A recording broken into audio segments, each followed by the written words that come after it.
Well, to tell us more about the aid effort, I'm joined in the studio by Zaid Al-Rawni, National Volunteer Manager for Islamic Relief. And you have just literally stepped off a plane from the Philippines.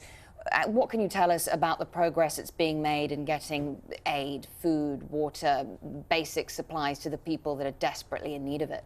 Well, good news is progress has been made, especially over the last 3 or 4 days. Lots of the areas which we weren't able to reach initially because of inaccessibility are now being reached. There's more roads are being cleared, more ferries, ships, planes are being supplied, so we're able to reach more and more people.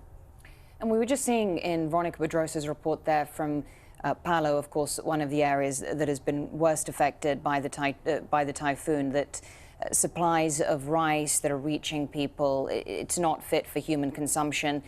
Is that consistent with what you have seen on the ground? Are these the kind of reports that you've been getting, that even when the aid does get to people, that it's perhaps not fit enough to eat?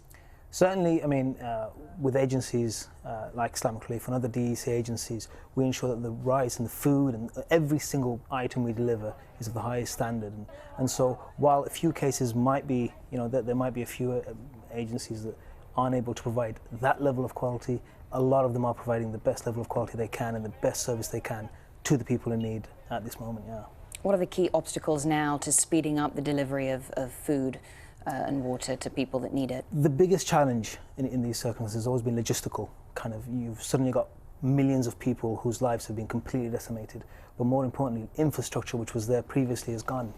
Your roads, your shipping lines, your airports have all been, now they're starting to come back together, and now that they are coming together, we are able to reach people and we are able to get the aid to where it's needed. So there's been a great deal of criticism and frustration, I'm sure you're well aware of it, about the slow pace of relief efforts. Does more money need to be spent or more money need to be invested by the central government on preparing for these disasters?